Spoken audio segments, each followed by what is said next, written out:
Bienvenidas, bienvenidos, bem-vindos, bem-vindas. Tenemos traducción al portugués también, aquellos que quieran escuchar. Se puede poner la traducción al portugués, quienes deseen seguirlo en portugués. Mi nombre es Virginia Osorio, hago parte de 213 y también del Instituto Universitario Sofía y le damos la bienvenida a todos y a todas a este segundo webinar de este ciclo que hemos llamado América Latina en Conflicto. Entre el conflicto y la construcción de futuros, ¿no? Hablando de seguridad, de economías ilícitas, de conflictos ambientales, un poco para reflexionar sobre esta realidad que estamos viviendo, ¿no? En el continente y los desafíos que tenemos.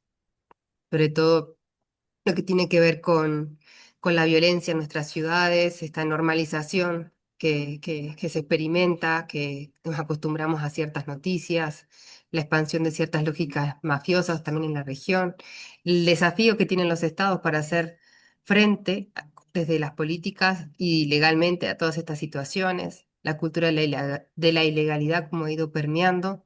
Todas estas situaciones nos hacen pensar que son necesarios también espacios donde poder conversar, donde poder ofrecer elementos, ¿no? Para la construcción de una cultura de paz positiva, cómo hacer como sociedad civil para tener herramientas, para conocer y dotarnos de categorías también que nos permitan tener una mirada crítica. Y un poco con ese espíritu es que le damos la bienvenida hoy a Patricio Cosio, a Igne Elena, segundo, a Igne Elena Valencia y a Wilmar. Los presento brevemente y después cada uno va a ir pasando la posta al otro para aprovechar bien el tiempo. Patricio Cosio es economista, magíster en filosofía y ética de las relaciones en la Universidad de Estudios de Perugia, magíster en perspectivas y fundamentos de la cultura de la unidad del Instituto Universitario Sofía, profesor de economía y coordinador general de las prácticas socioeducativas de la Facultad de Ciencias Económicas en la Universidad de Tucumán, miembro del Consejo Directivo de Sofía, así que también es dueño de casa, y promotor de la economía de comunión. Inge Elena Valencia es antropóloga de la Universidad Nacional de Colombia y doctora en antropología en la Escuela de Altos Estudios en Ciencias Sociales. Y en París y en Francia también estudió y es profesora titular y directora de la Escuela de Derecho y Gobierno y Globalización de la Universidad ICESI. Es investigadora y consultora en dinámicas de violencia en el contexto de posacuerdo, la expansión del crimen organizado y las rentas ilícitas en América Latina.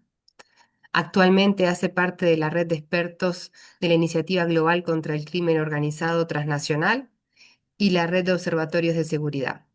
Entre sus líneas de interés están las políticas de reconocimiento en América Latina, las dinámicas del narcotráfico, el crimen organizado y las rentas ilegales en Colombia.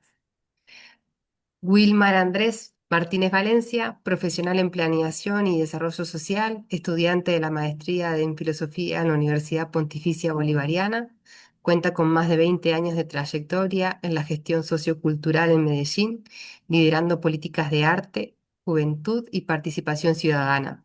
Experto en diseño de metodologías comunitarias y en el uso del arte urbano, muralismo y graffiti como herramienta pedagógica, guía alternativa de desarrollo socioeconómico y motor de paz urbana frente a los contextos de vulnerabilidad social.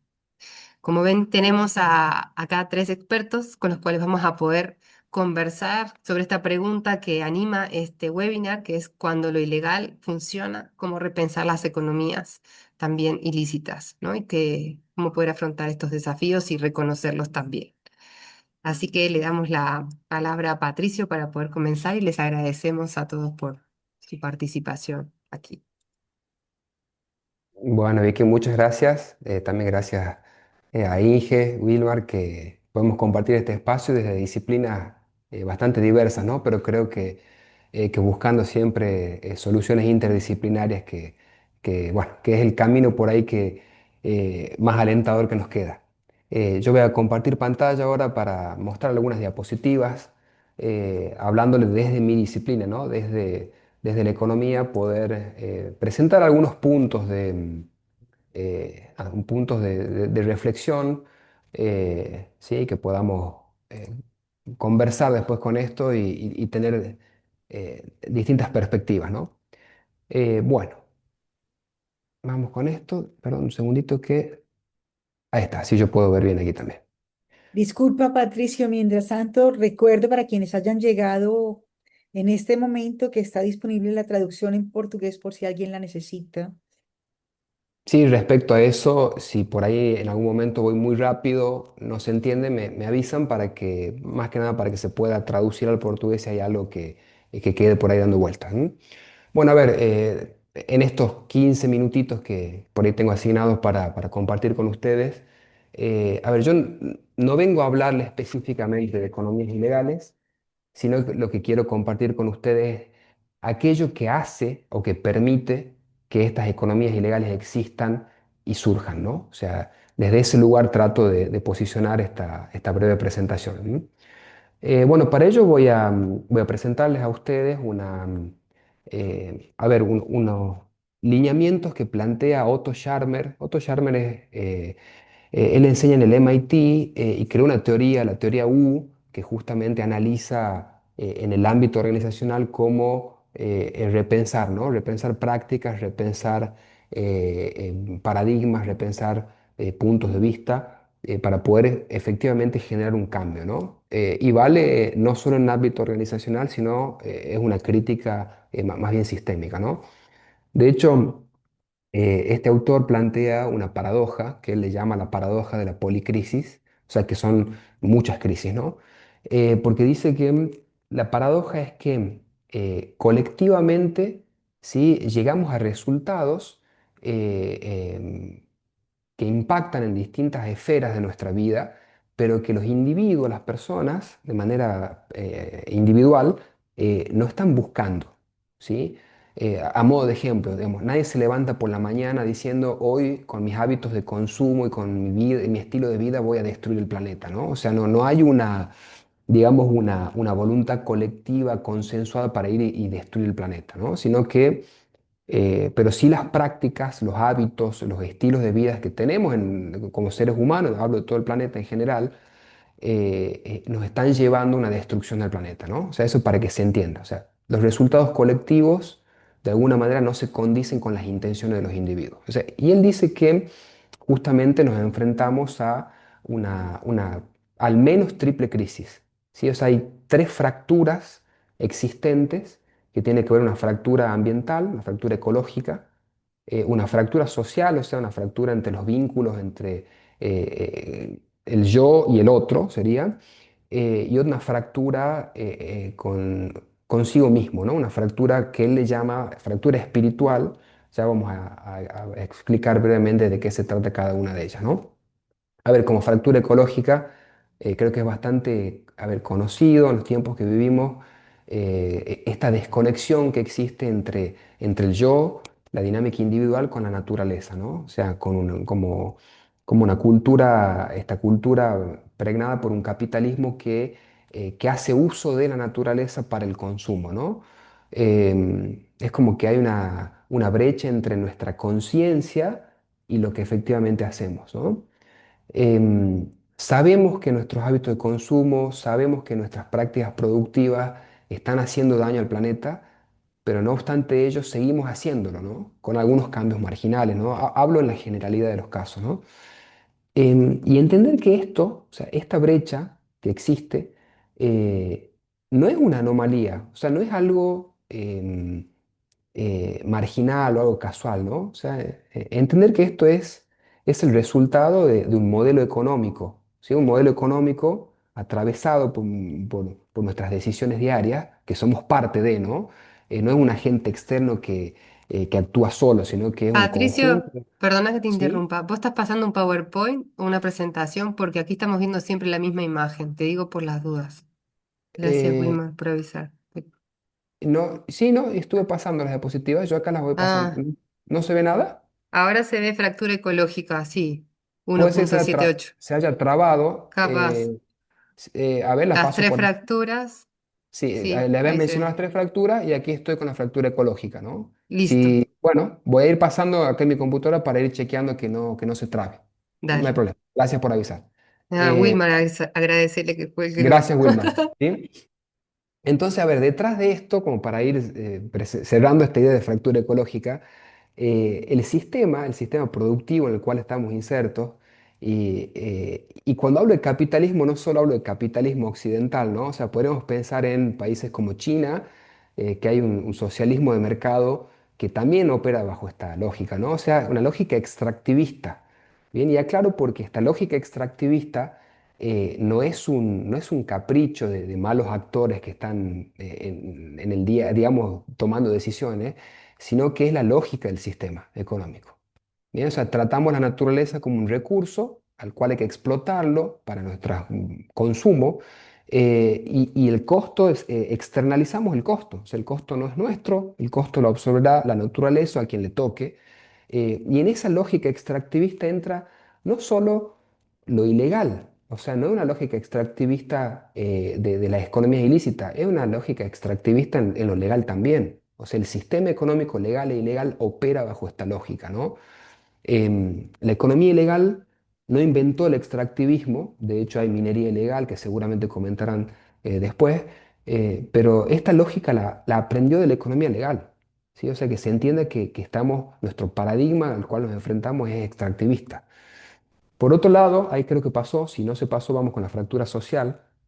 Sí, la fractura social nos está poniendo delante muchas estadísticas, ¿no? Somos América Latina y el Caribe, la región más desigual del mundo, ¿sí? Es la región con mayor violencia en el mundo, mayor cantidad de asesinatos per cápita, ¿sí? O sea, realmente estamos en un contexto de una polarización social exacerbada, propia de nuestra región. Nos encontramos en ese escenario, ¿no? No sé, por ejemplo, este dato que se ve en pantalla, ¿no? 108.000 muertes en el año 2025, datos de Insight Crime. Bueno, es por asesinatos, ¿no? O sea, es una violencia realmente que más allá de la estadística, sino que de alguna manera representa, ¿no? Esto que estamos observando. Em, y es como, a ver, si pensamos en el modelo del iceberg, estos datos, estas estadísticas, estas fracturas que estamos viendo, develan como los síntomas, ¿no? Lo que se ve, lo que estamos viendo acá. Em, a ver, esta fractura social, ¿sí? Esta polarización social que existe, em, tiene que ver, está en distintos ámbitos, ¿no? O sea, en el ámbito económico, la región más desigual del planeta, donde el bienestar de uno y el de los demás es enorme, o sea, donde los que más tienen y menos tienen viven en realidades totalmente diferentes, ¿no? Típico de América Latina y el Caribe. Esto hace que se rompa la cohesión social. O sea, ese tejido social en el que se nutre de las relaciones interpersonales está dañado, ¿sí? Y está muy dañado en el ámbito nuestro regional, ¿no? El riesgo de esto es que la legitimidad del Estado, o sea, como institución, ¿no? O sea, las instituciones, el Estado, el mercado en cuanto a institución de sector privado que brinda posibilidades, ¿no? De insertarse en un mercado laboral, o de poder emprender, de poder tener tu pequeño negocio, tu pyme, pierde credibilidad, pierde legitimidad cuando nosotros observamos brechas tan distantes entre quienes más y quienes menos tienen, ¿no? Entonces, bueno, de hecho, eso es como un caldo de cultivo que justamente que permite que haya una racionalidad detrás de lo ilegal, ¿sí? O sea, es racional que se propaguen y que se difundan economías ilícitas en un contexto donde las instituciones, tanto el sector público como el privado, han perdido legitimidad y no permiten a las personas poder justamente proyectarse un futuro en el sentido económico, ¿no? Entonces, esas economías ilícitas ganan terreno, se transforman en unos actores que pueden llenar un vacío no brindado por estas instituciones, que permiten obtener ingresos, que permiten obtener, tener protección, ¿no? Inclusive hasta sentido de pertenencia, sentido de identidad que no lo están encontrando, sobre todo los jóvenes, no lo encuentran en las instituciones tradicionales, Estado, mercado, sector público, sector privado, ¿no? Por último, de estas tres fracturas, hablarles de una tercera fractura que tiene que ver con la fractura espiritual, ¿no?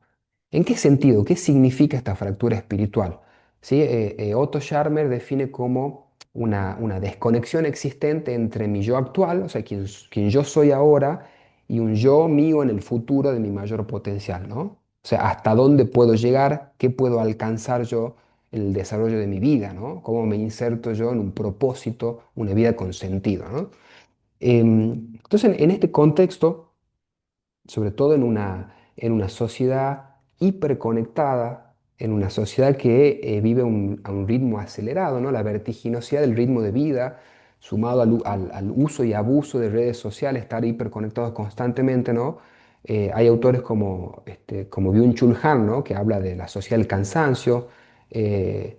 Pensamos digamos, en esta autoexplotación, dirá Han, respecto a esa lógica de que soy como un engranaje de un sistema productivo y que valgo tanto y en cuanto soy más productivo, ¿no? Entonces esa aceleración está, digamos, generando problemas como la depresión, la ansiedad, ¿sí? Problemas de intentos de suicidio. O sea, se estima que 1.000 millones de personas en el mundo padecen trastornos de salud mental, o sea, uno de cada ocho, ¿no? Em, Algunos datos, ¿no? Por ejemplo, de ansiedad y depresión en la América Latina y el Caribe tienen tasas altísimas, ¿no? O sea, es 1,8 veces más frecuente en mujeres que varones. Esto en de ONU, perdón, estadística, un informe del 2025. La ansiedad está aumentando muchísimo estos últimos 10 años, ¿no? O sea, hay un trastorno de una falta de propósito. Esto es una desconexión, ¿no? Lo que dice Sharmer entre el yo actual y el yo futuro, el yo de mayor potencial, ¿no? Entre lo que soy y lo que podría llegar a ser.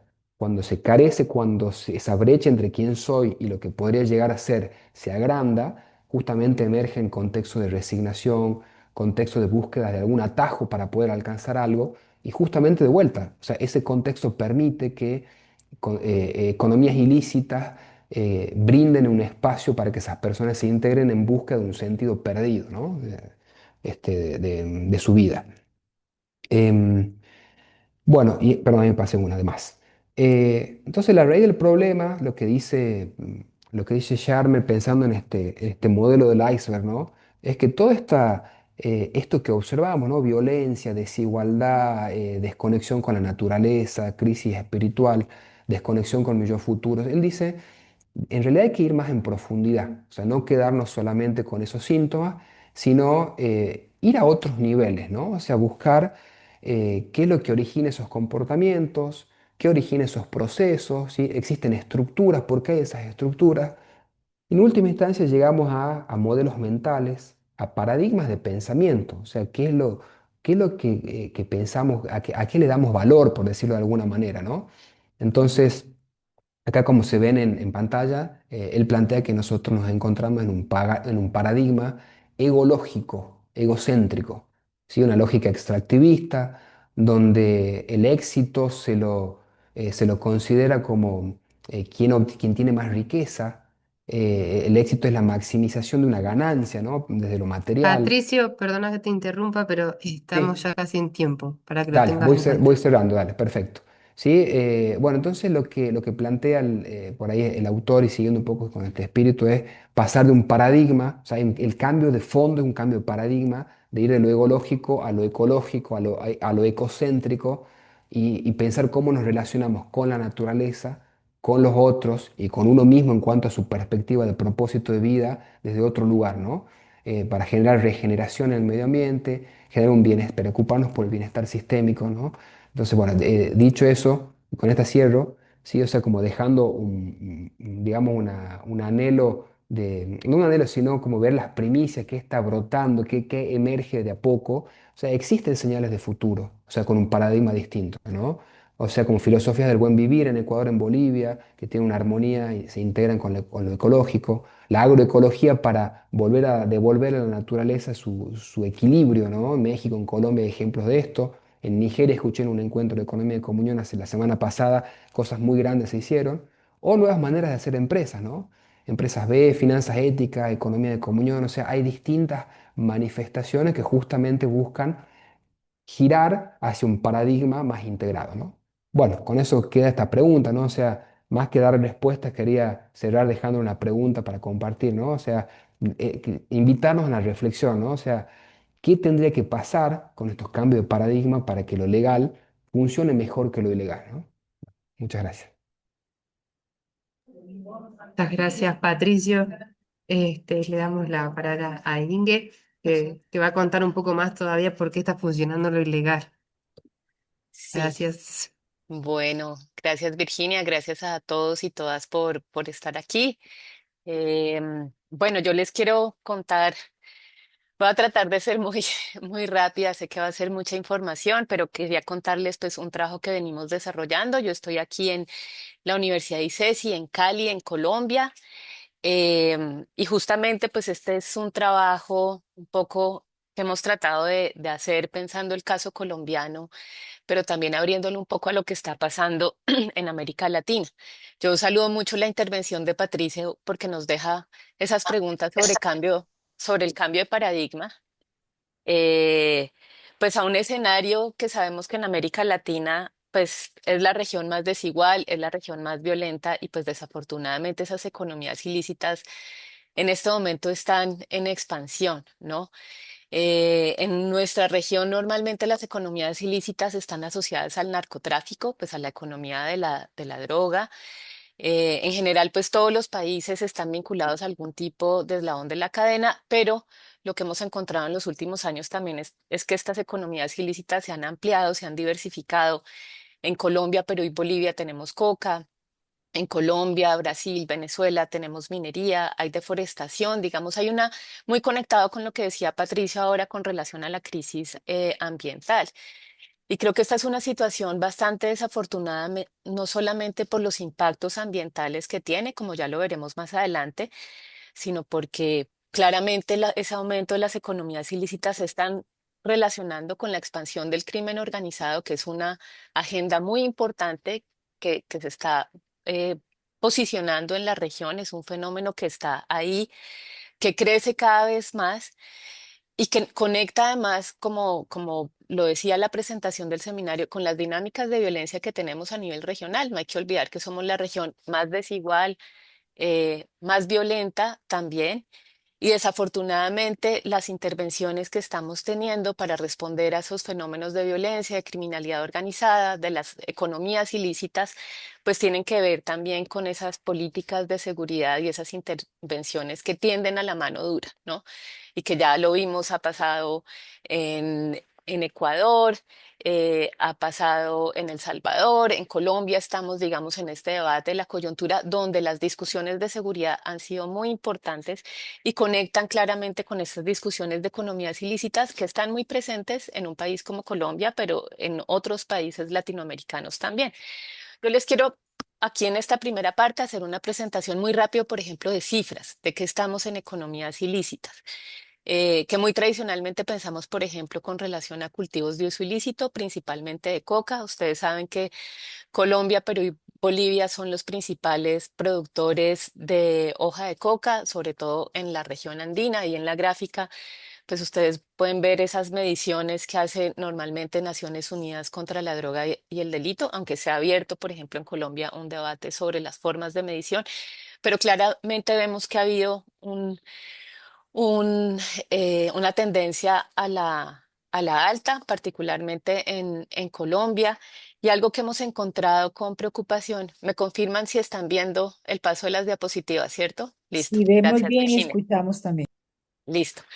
Es que esta cadena de producción se está relocalizando y se está diversificando más allá de la región andina. Entonces, por ejemplo, hoy tenemos nuevos enclaves de producción de coca en Centroamérica, en Guatemala y en Honduras, que es un, digamos, no es sorprendente, pero son, digamos, situaciones novedosas de los últimos 10 años al menos. Y en Belice, por ejemplo, hay detección de primeros cultivos en el 22. Entonces, bueno, aquí hay una cuestión importante sobre pensar cómo estos fenómenos se están expandiendo en la región y que tienen conexión con otro tipo de economías ilícitas, por ejemplo, la minería de oro, sobre todo, como lo vamos a ver ahora, la deforestación, pero también con otras economías que están muy presentes en la región y de las que hablamos mucho menos, como el lavado de activos, el tráfico de armas, el tráfico de migrantes y personas, que es una situación muy, muy importante de lo que sucede a nivel regional. En minería ilegal, por ejemplo, pues aquí lo ven ustedes, esta es una serie, digamos, es difícil establecer una comparación por la diversidad de datos que hay, pero se estima, por ejemplo, que en términos de exportación entre 2013 y 2023 se exportaron casi 6.000 toneladas de oro desde Perú, Colombia y Venezuela, y de esa cifra se estima que más de la mitad es de origen ilegal o informal, que esa también es otra discusión que ahora al final seguramente hablaremos, esas distinciones entre lo ilegal y lo informal. Y hay situaciones, digamos, muy sensibles con relación a lo que está pasando en términos de minería, por ejemplo, lo que ha pasado en todo, en el Amazonas, por ejemplo, en Perú, donde hay dinámicas que se asocian, por ejemplo, a minería con deforestación. En el caso colombiano, como ya lo vamos a ver, la minería está profundamente relacionada con las dinámicas del conflicto y en Venezuela, pues a pesar de que no hay datos muy claros, también hay una situación muy sensible. Entonces, además, digamos, de esta renta ilícita tradicional, por ejemplo, asociada al cultivo de uso ilícito, la minería sabemos que se está expandiendo por toda la región, la minería sobre todo ilegal, teniendo unos efectos ambientales durísimos, pero también en términos de los impactos hacia las comunidades y los territorios donde se está desarrollando y es unido, por ejemplo, a dinámicas de deforestación que están presentes, por ejemplo, en toda la Amazonía, que ahora tenemos una preocupación muy importante sobre lo que está sucediendo al interior del bioma amazónico, donde además pues hay unas dinámicas transfronterizas muy, muy importantes. Entonces, un poco lo que los puntos de discusión que yo quería como plantearles aquí es que veamos qué está pasando de pronto con el caso de Colombia, viendo esa relación entre economías ilícitas y la violencia, pero que también podamos pensar un poco qué significan estas afectaciones y por qué esas economías ilícitas también están en expansión, de acuerdo un poco como a las preguntas que tiene el seminario, por qué lo ilegal funciona, por qué estas economías tienden a darse en algunos lugares y en otros lugares no, y que sobre todo yo creo que son agendas muy importantes cuando estamos pensando sobre lo que está sucediendo en América Latina y sobre las intervenciones que se están pensando desde los gobiernos, por ejemplo, en términos de contener la expansión de las economías ilícitas, del crimen organizado o cómo nacen también propuestas desde tejidos comunitarios un poco para hacer frente también a estas situaciones. En el caso de Colombia, por ejemplo, nosotros para el 2024 y este año que acaba de pasar, el 2025, tenemos las cifras históricas más altas en cultivos de uso ilícito de coca. Aquí pues están las cifras generales, ustedes las están viendo. Hubo un aumento también de la minería de enclave extractivo ilegal, que esta es una medición que hace Naciones Unidas contra la Droga y el Delito, que hace unas lecturas con fotografías aéreas y unas, bueno, detección de minería que se realiza sobre todo en ríos con minería de oro y la extracción de arena y la deforestación. Y si ustedes ven el mapa de Colombia, que está a mi izquierda, en los círculos ven un poco esas regiones donde están localizados los cultivos de uso ilícito, en amarillo y rojo. En azul punteado están como las regiones donde más hay minería de enclave extractivo ilegal y en morado hacia el sur, por ejemplo, van a ver como las huellas de la deforestación.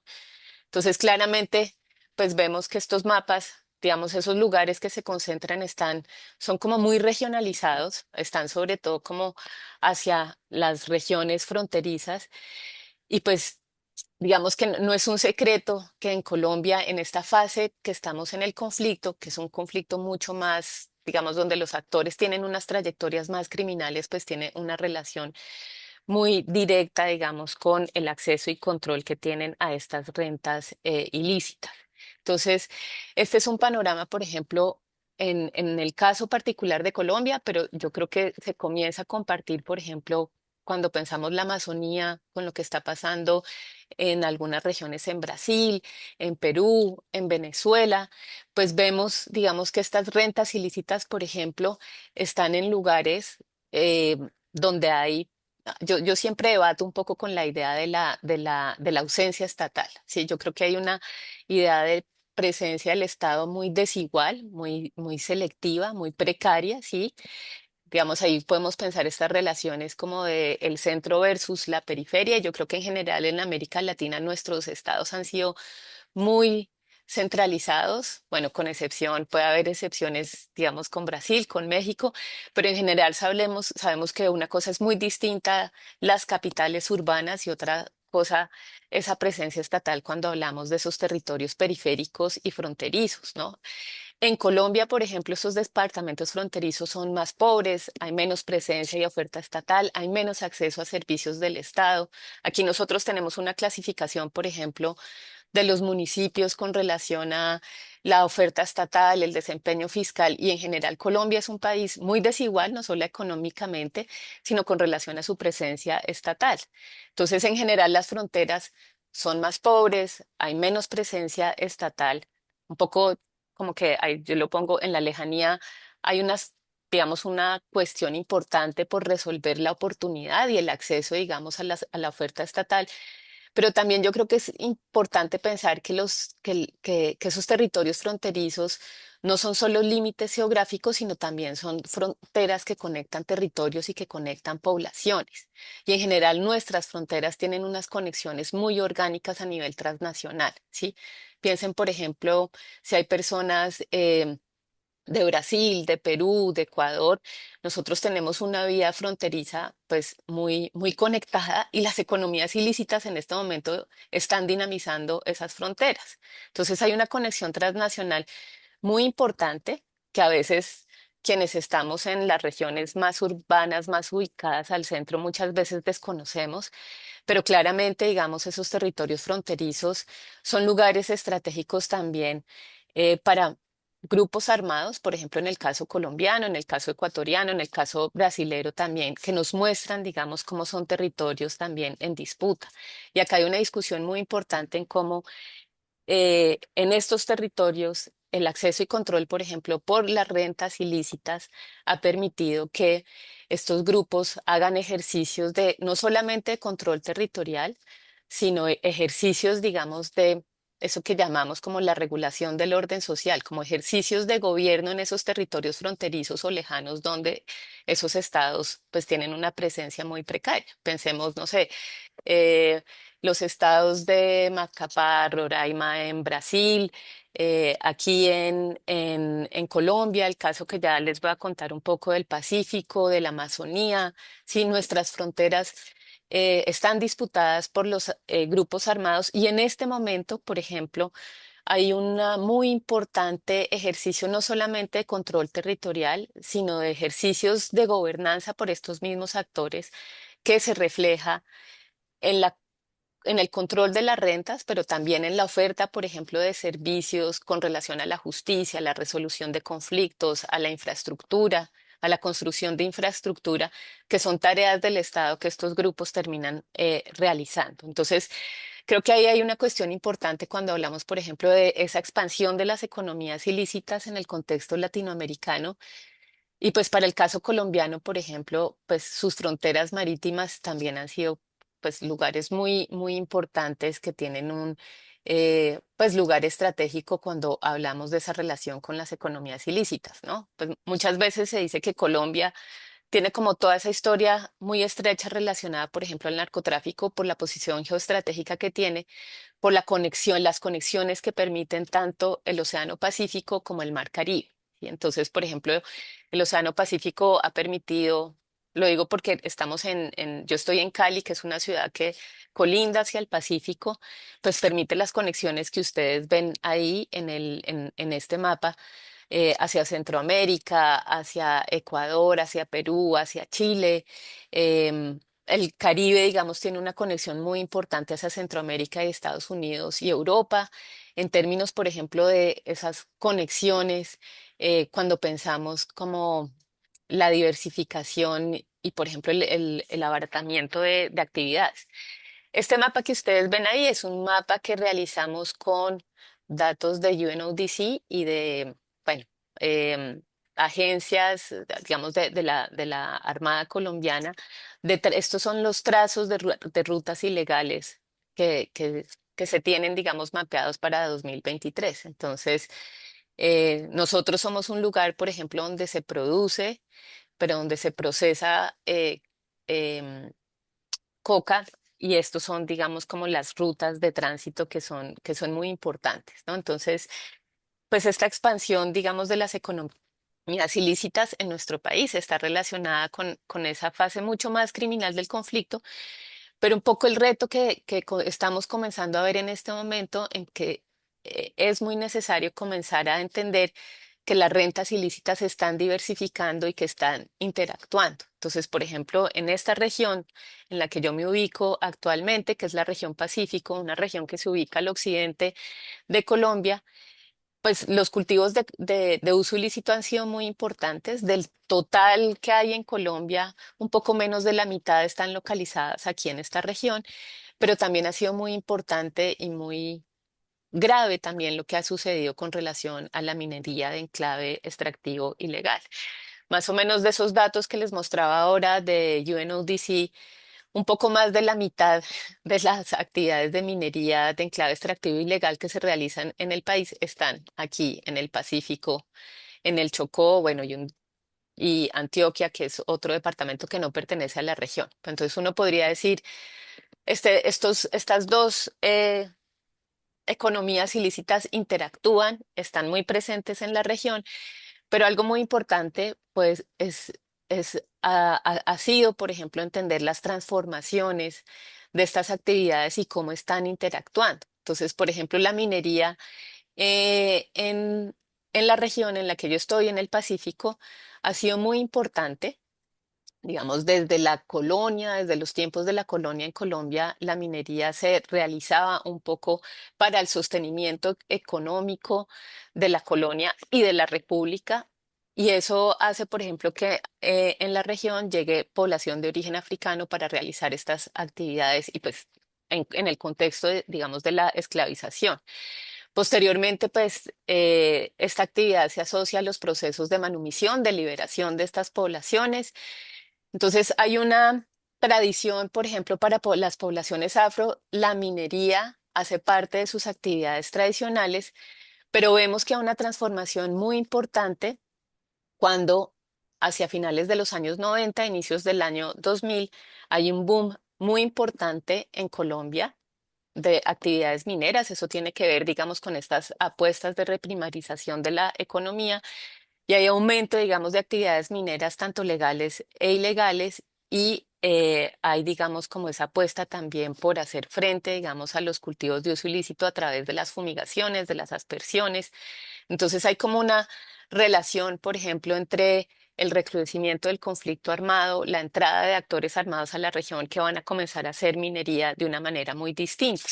Estas, por ejemplo, son algunas imágenes de un fotógrafo que se llama Steve Kagan, con quien nos encontramos haciendo un trabajo de campo en Paimadó, que es un municipio en Chocó. No sé si ustedes, pues varios conocen el caso del río Atrato en Colombia, que ha sido muy paradigmático porque fue el primer río al que se le reconocen derechos en el país. Y digamos, este reconocimiento de derechos surge como una medida para contener las actividades de minería que se están realizando a nivel regional, que han causado la devastación y la erosión de ríos muy importantes como el río Quito, que es como un río hermano al río Atrato.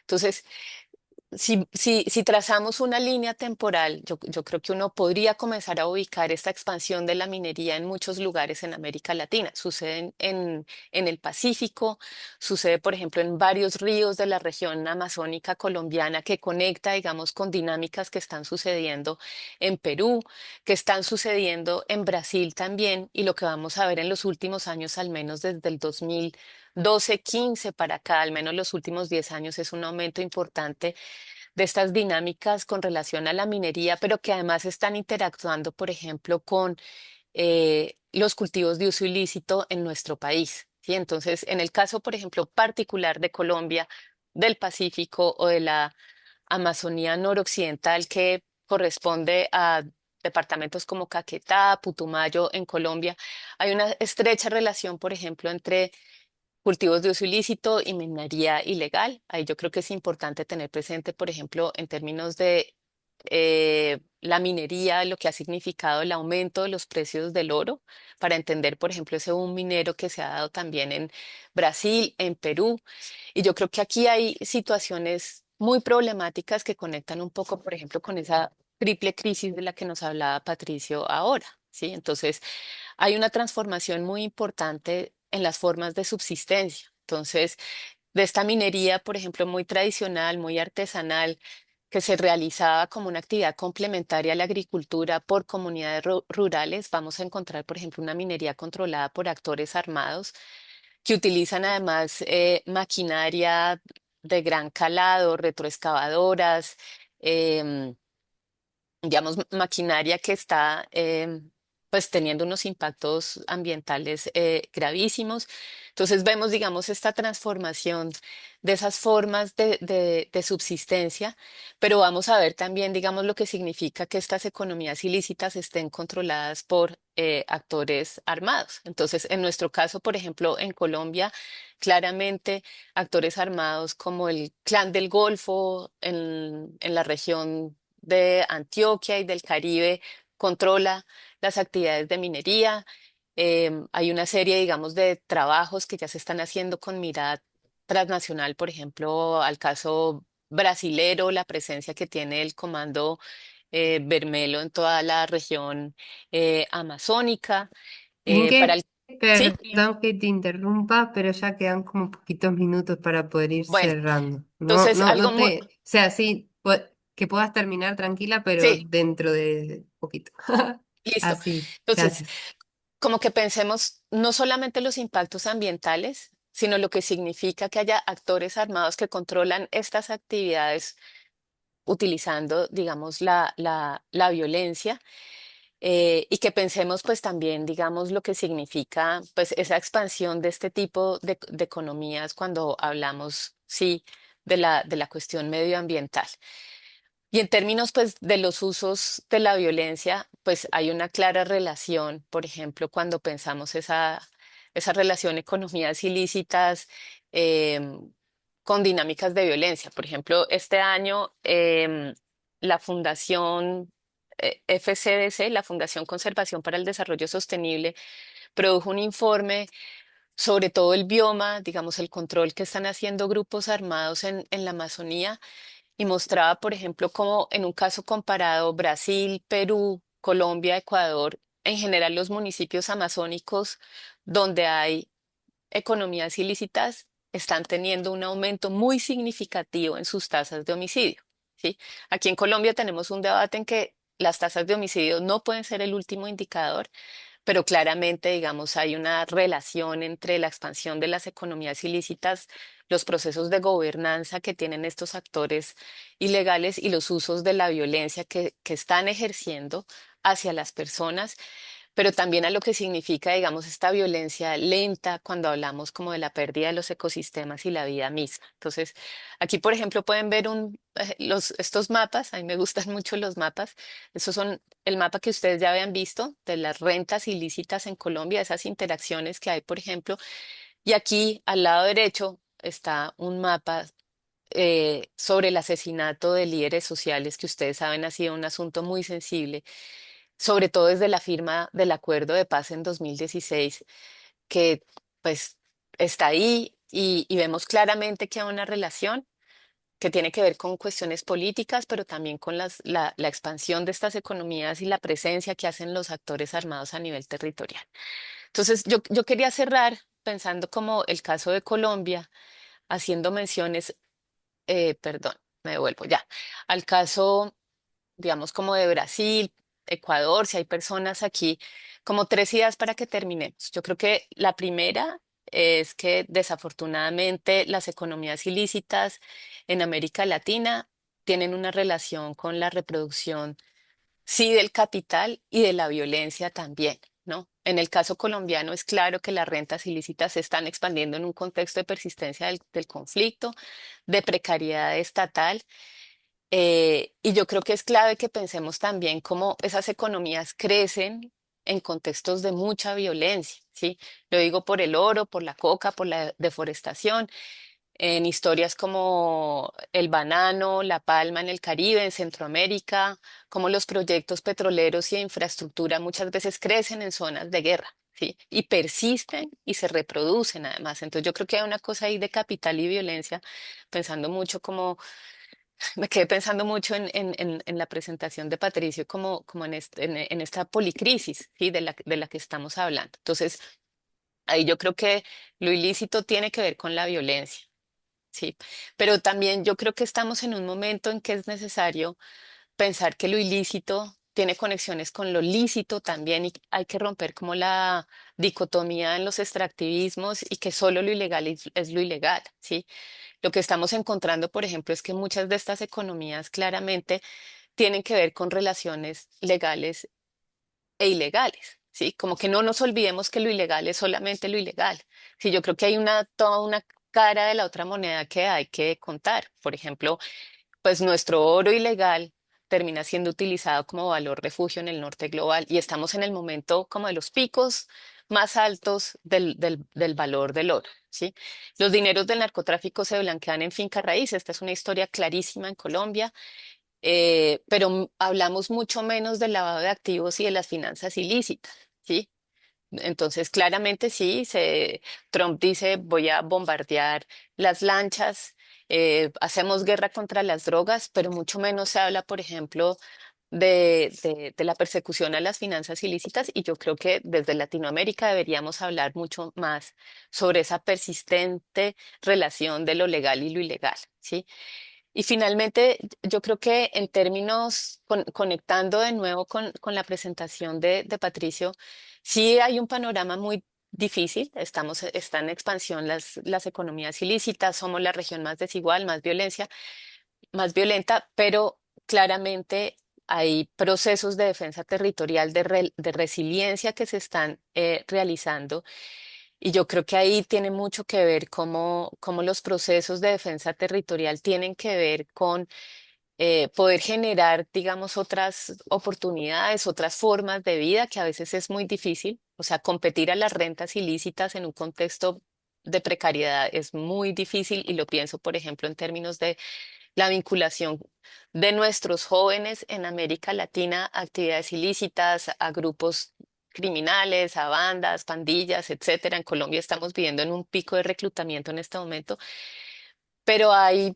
posibilidad y yo creo que eso tiene que ver también con em, cómo frente a rentas tenemos que dar discusiones de tipo político y de tipo económico, ¿sí? Es importante hablar de la resiliencia, pero cuando hablamos de rentas ilícitas, yo creo que los estados tienen que hablar sobre corrupción y sobre regulación de los mercados y reconocer mucho más y rodear mucho más a las comunidades y a la misma sociedad que está un poco haciendo frente a estas situaciones que estamos viviendo. ¿Listo? Entonces, bueno, yo dejaría ahí. Voy a dejar de compartir y muchas gracias. Muchas gracias a ti. Muchísimas gracias, muy hermoso, sí, sí, muy completa la información y creo que le da un buen puntapié, sí, sí, le da un buen puntapié a Wilma para poder comenzar. Acá me están apagando la luz, pero ya, gracias Wilma. ¿Qué pasa en los Hola, ¿me escuchan territorios? bien? Sí, perfecto. Perfecto. Bueno, buenas tardes. Nuevamente muchas gracias a Virginia, Cris y a todo el equipo por esta invitación. Pues como lo dijeron, mi nombre es Wilmar Martínez. Yo estoy aquí en la ciudad de Medellín. Pues mi experiencia ha estado sobre todo en el campo de la gestión social y cultural y la posibilidad de haber estado de estar todavía en diferentes instituciones, en lo público, lo privado, lo comunitario, de habitar además muchísimos barrios de la ciudad y de vivir pues como todo esto de cerca. Entonces quisiera aquí como darles algunas apuntes y reflexiones un poco de lo que ha sido como mi experiencia y también de haberme involucrado en el diseño de políticas públicas, también en la ciudad, alrededor de temas de arte, juventud y por supuesto también hoy en un contexto en el que estamos, que sigue siendo de gobernanza criminal, pero que por lo menos está intentando como abordarlo desde diferentes formas.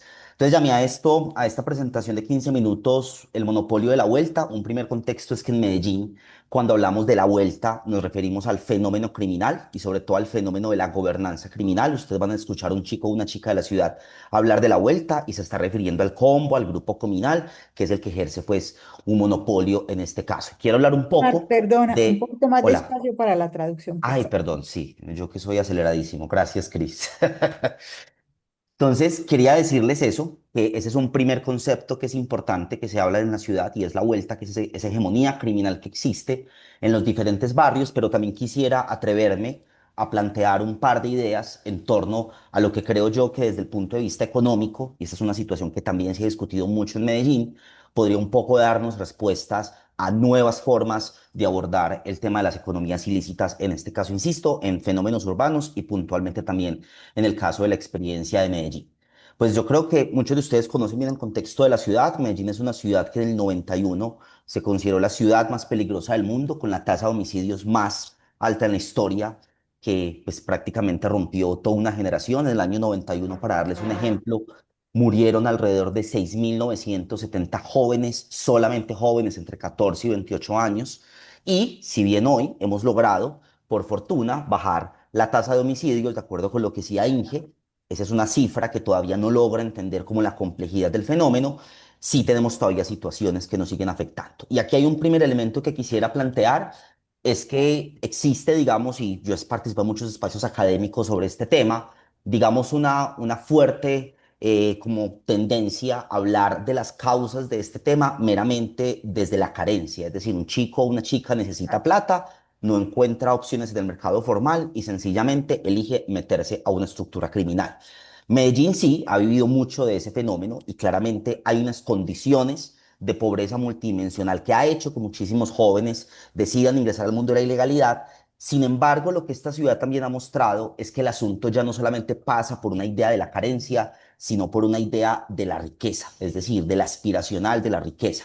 Nosotros somos una cultura, la cultura paisa, para quienes conocen un poco de la ciudad, somos una cultura que tiene unas fuertes raíces en la construcción de mercado, en la creación de negocios, básicamente. Esta es la ciudad donde, digamos, se dio todo el proceso de industrialización del resto del país y es una ciudad que tiene claramente en su ADN, por muchísimas razones históricas, digamos, una tendencia importante a gustarle la plata. Somos una sociedad que nos gusta la plata, que nos gusta hacer plata.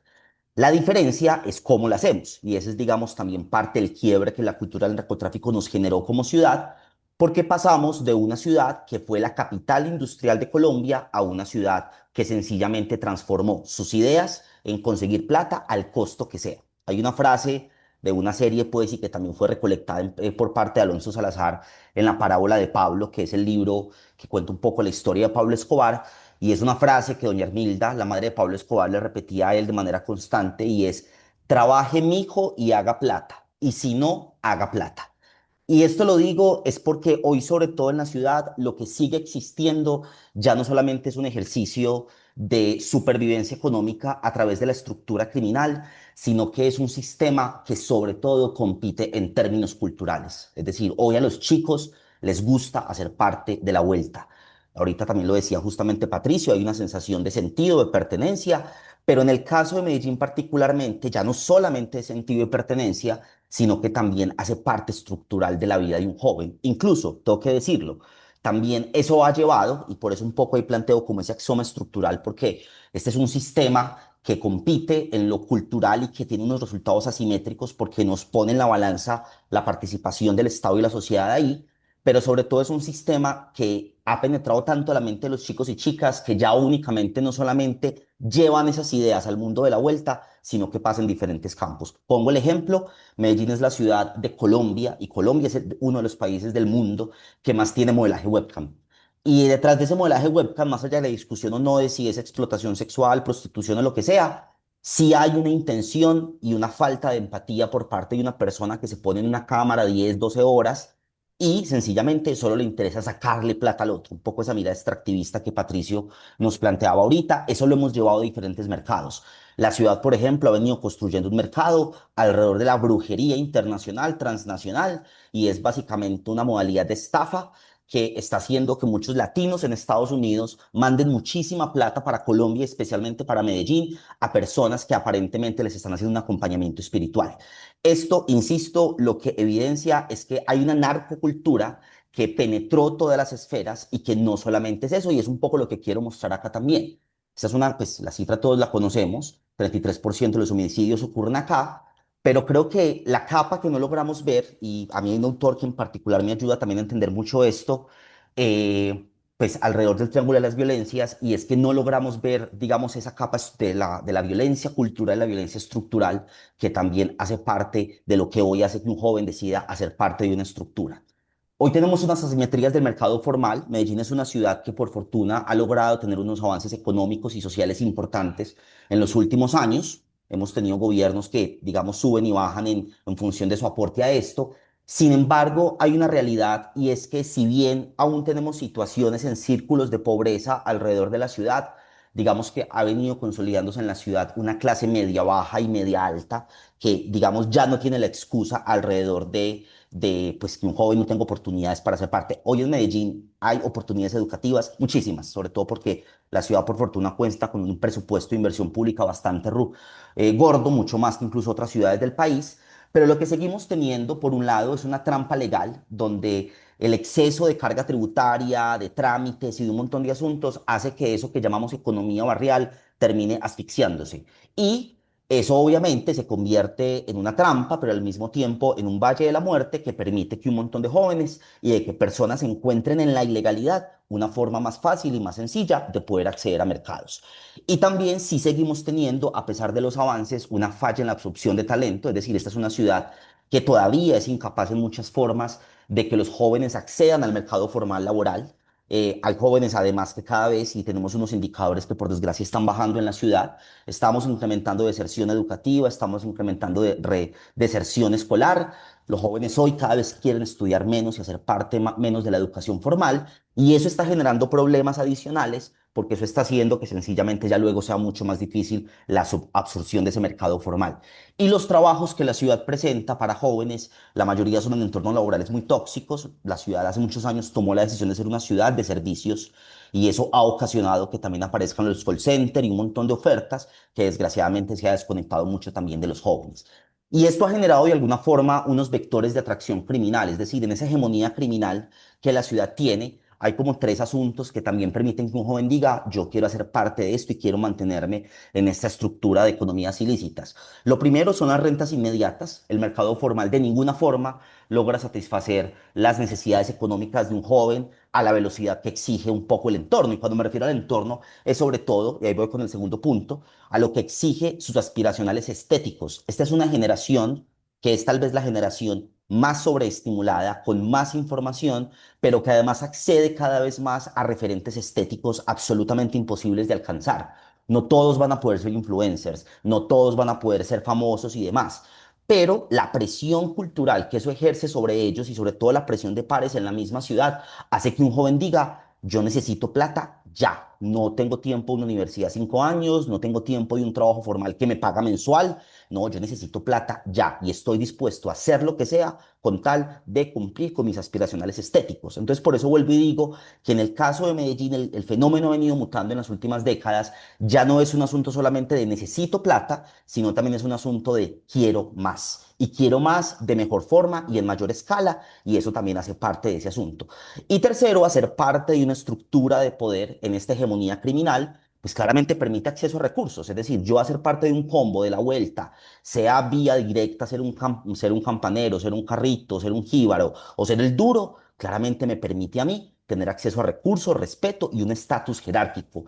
Un joven, sobre todo, también nuevamente lo decía Patricio ahorita, pues necesita también eso, o sea, está en un momento importante de su vida donde está buscando identidad, pertenencia y una estructura de poder, claramente se la permite. Hay un elemento además que en esta ciudad se ha venido creando, siempre hablamos de la plata fácil, de que estas economías ilícitas son plata fácil. Yo cada vez creo que no es plata fácil, es plata rápida, que es diferente, Porque además la trampa de esto, y por eso lo llamo la ficción de la facilidad, es que un joven o una persona piensa que una economía lícita va a dar dinero muy rápido y muy fácil. Y es mentira, en la medida que también se va complejizando y se va incrementando el ingreso, pues vas adquiriendo también unas responsabilidades que también generan un riesgo personal y una amenaza a tu vida. Pero para muchos jóvenes eso no está claro. Eso digamos que se dan cuenta en la mitad. Pero en la vida real hoy no está muy claro para ellos que eso pueda pasar y por eso también hoy deciden cambiar seguridad vital de largo plazo por liquidez a corto plazo. O sea, quiero que me vaya muy bien ya, así tenga que sacrificar mi futuro y tenga que sacrificar lo que tengo por delante. Aquí quise mostrar un poco también como las diferencias en las que hoy nos encontramos, esa simetría entre lo que es capaz el Estado y lo que son capaces las economías ilegales en un barrio. Y un Estado es lento, claramente tiene dificultades para hacer que las cosas funcionen, mientras un combo claramente tiene la posibilidad de hacer a través de la fuerza y la coerción que todo ocurra de manera inmediata. Un Estado tiene una alta carga tributaria, una burocracia existente. Una economía ilícita es de absorción rápida, no hay trámites, no hay contratos, no hay que pagar seguridad social. Entonces, claramente eso hace que inmediatamente sea mucho más rápido todo. Hay una lentitud institucional, mientras que la economía barrial, ilegal barrial, pues claramente migra fácilmente a esas nuevas rentas. Ellos ven una oportunidad de negocio y a la semana se están montando sobre ella. Aquí, mientras hacemos modelos de negocio, construimos un montón de cosas, vamos sumamente atrás. Y por último, en la economía legal, un joven hoy encuentra empleos precarios, tóxicos, mientras que en la economía ilegal, si bien, insisto, hay un sacrificio de la vida y la seguridad, sí hay una oferta de estatus, poder y aspiración del estético que la economía informal hoy no está siendo capaz de absorber. Y hay un elemento que es muy importante, que yo creo que es la gran diferencia, bueno, no la gran, pero una de las grandes diferencias que también mantienen este monopolio, y es el monopolio de la fuerza. El hecho de que el control territorial se sostenga, pues eso permite primero una regulación de la competencia. En esta ciudad se regula en ciertos barrios, muchos además, la leche, los huevos, las arepas, el cemento, quién las vende, quién las consume, a quién le compran y de qué forma. Eso pues atenta contra el libre mercado, atenta contra muchas cosas, pero esa regulación de la competencia a través del monopolio de la fuerza y del monopolio de la justicia, también lo que permite es obviamente esa extracción de rentas. Entonces la fuerza en esto no es una externalidad, es el principal motor de esa competitividad y protección del mercado y también no podemos ser ingenuos de que nada que lo que hagamos como sociedad civil, instituciones y demás no tiene que pasar también por el ejercicio del control territorial a través del monopolio de la fuerza. Pero también tiene que pasar por entender que estos son mercados que están legitimados. En el caso de Medellín, esta es una ciudad que ha convivido históricamente desde los 80 con el narcotráfico. Esta ciudad ha tenido negocios legales e ilegales en el mismo lugar sentado. Aquí los mafiosos no viven en los barrios, viven en el poblado, donde también viven los empresarios y los grandes empresarios de esta ciudad. Y es vía contrabando y lavando de activos, donde claramente eso penetra las diferentes capas y eso alcanza una legitimidad social que hace que la gente al final pues se le diluya su frontera moral y sencillamente diga, es que esto hace parte, esta es la forma como se puede vivir. Quiero terminar y tirando unos últimos elementos a partir un poco también como de esta lectura de asuntos que creo que pueden ser claves y que esta ciudad ha intentado y ha hecho muchas cosas que nos han tirado también como a mirar esto con diferentes perspectivas. Primero, creo que hay que encontrar un talento para quienes hacen parte de las estructuras criminales.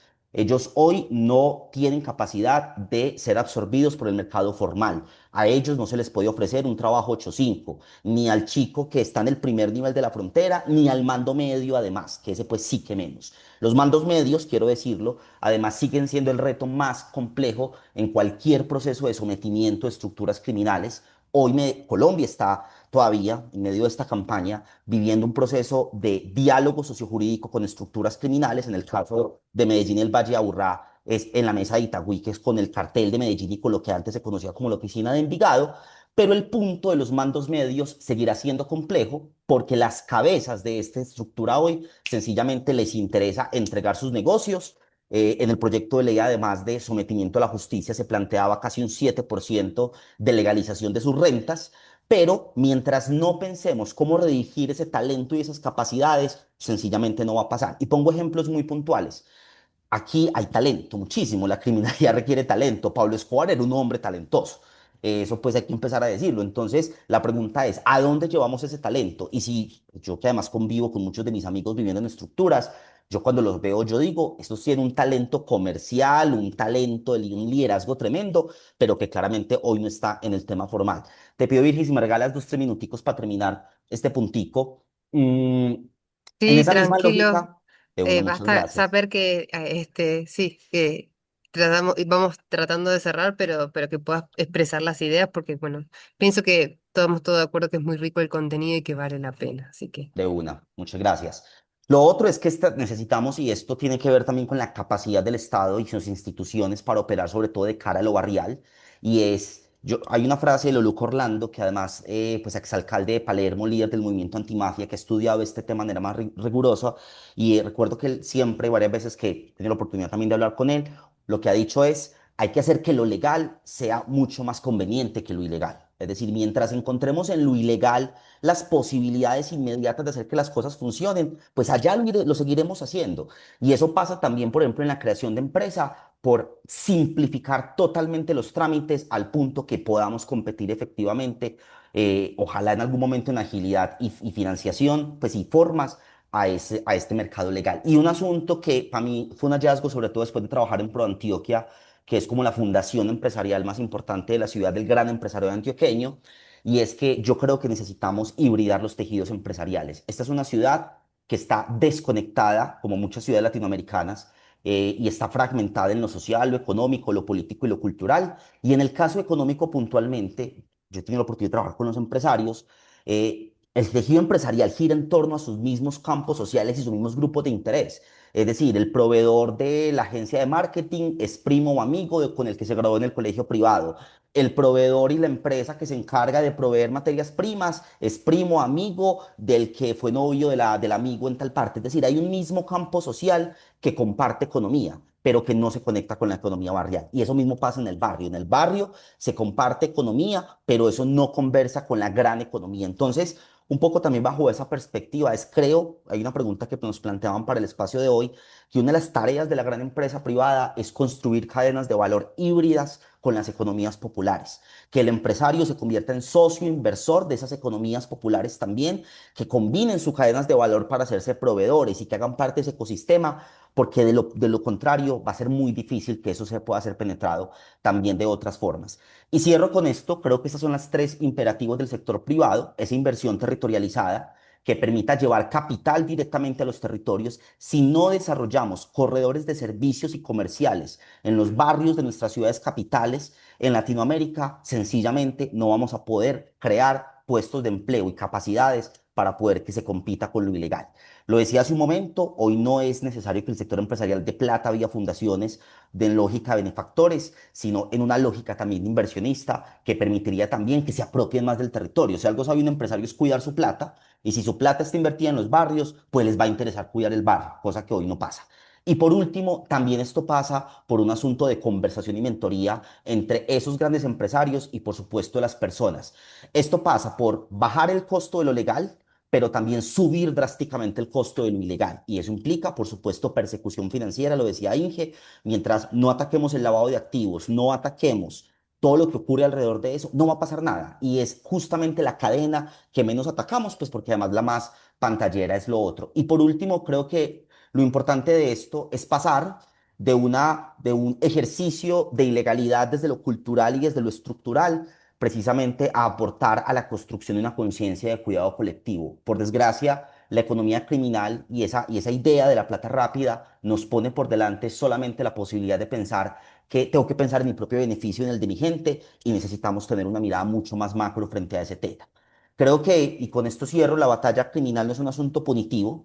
Esto pasa por también desmantelar esa hegemonía criminal desde lo económico, pero para hacer eso, insisto, creo que tenemos que avanzar, uno, en un ejercicio de recaptar el talento de esas estructuras criminales hacia mercados diferentes, no hacia el mercado tradicional, con un énfasis en mandos medios.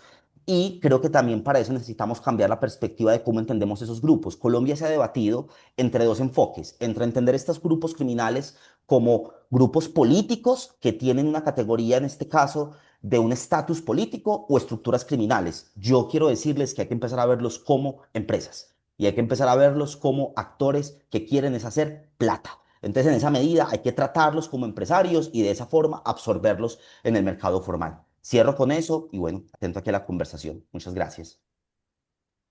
muchísimas gracias. Muchísimas gracias a Patricia, a Inge, a Wilmar. Como ven, muy, muy, muy rico el contenido. Los invitamos a repasarlo, a compartirlo, porque de verdad que sí, uno se queda con las ganas de seguir conversando. Lamentablemente no vamos a poder hacerlo, pero no sé si ustedes vieron, pero la anuencia cada uno realmente completó, ¿no? Desde el pensar las fracturas que estamos experimentando, atravesar el problema con su gravedad y también poder pensar e imaginar futuros posibles. Esa está un poco la invitación que estamos haciendo con 213 y con Sofía, ¿no? De poder recorrer, conocer, profundizar y también pensar horizontes posibles.